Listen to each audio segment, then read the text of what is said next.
炒飯即係用隔夜飯，呢個就係上世紀最大嘅騙局。做食神喎，誤人子弟就有你份。炒咗個香軟鬆身嘅飯，絕對唔係難。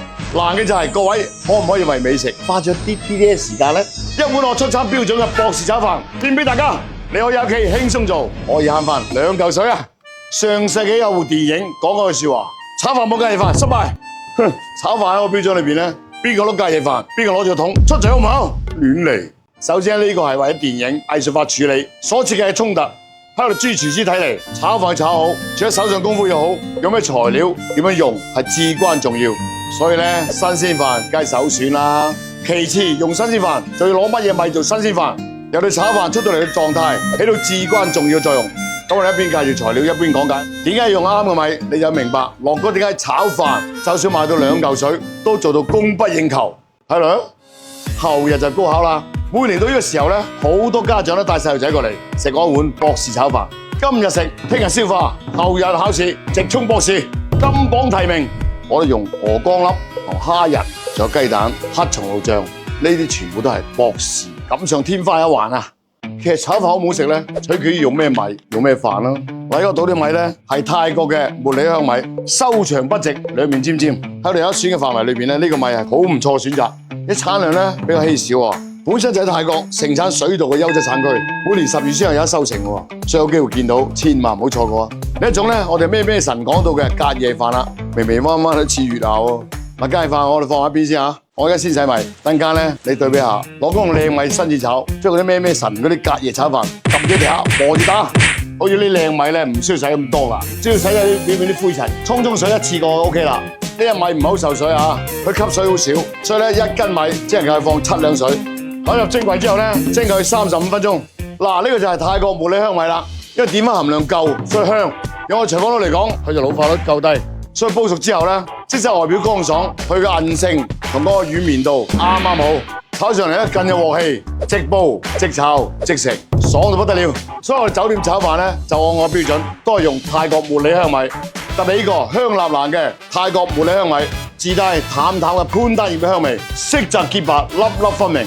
嗱，呢個咧就係隔過夜嘅稻花香米，因為澱粉含量咧唔夠茉莉香米，佢出咗之後咧更加腍身同埋黐手啊，所以必須放咗隔夜之後咧，先達到茉莉香米嗰種乾身嘅效果。當然啦，隔過夜效果肯定大打折扣啦。開波咁啊，首先咧就燒熱鑊，俾少水落先嚇，放啲鹽落去，放少糖，放2滴油落去啊，然後咧將啲蝦仁咧我哋放落去，之後咧放埋啲菜粒落去，飛個水咧啲蝦肉特別脆啊，啲菜粒咧特別脆綠色。當然啦，佢唔需要吸水㗎，因為炒飯咧需要少少水分㗎。好啦，咁我哋燒滑隻鑊先嚇。屋企炒飯啫嗱，俾油落去，要想啲飯好食，一定薑同蛋。炒啲薑咪出味啦，然後放蛋落去炒。我唔知咩神炒飯啦，反正有幾十年嘅經驗，包括師公教我炒飯。蛋如果炒得唔老唔香，啲飯冇靈魂。當然啦，啲米唔靚，咩神都死啦。炒啲蛋有香味，打成蛋碎，倒飯落去。開始嘅時候咧，火唔使咁慢，慢慢炒得啦。嗱，啲飯咧已經粒粒分明啦，而家嗱呢個時間咧，黑椒碎啊，因為等間有鵝肝有蝦仁，啲飯加埋啲蛋咧有少少腥味。嗱，黑松露嚟啦，哇，嗰種幽香嘅味道。嗱，最後啦，放啲生抽落去。如果你重口味少少，可以放啲鹽啊。我最後落講埋啲鵝肝粒落去，3瓣蔥花落去，哇，好濃香啊。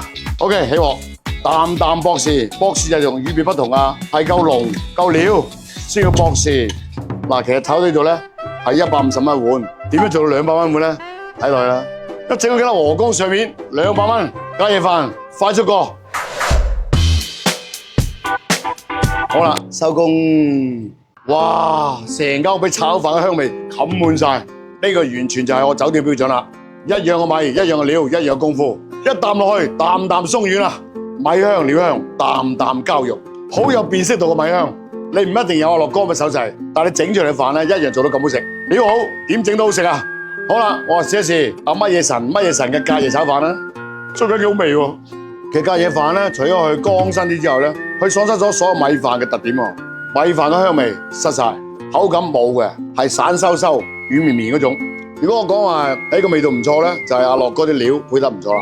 如果你屋企自己整唔到效果，唔好怪樂哥啊。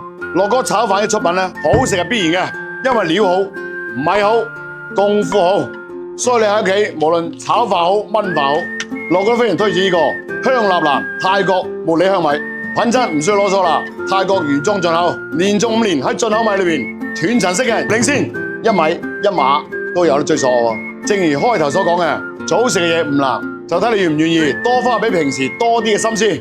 好嘅嘢唔使多講，我話好，你買得啦。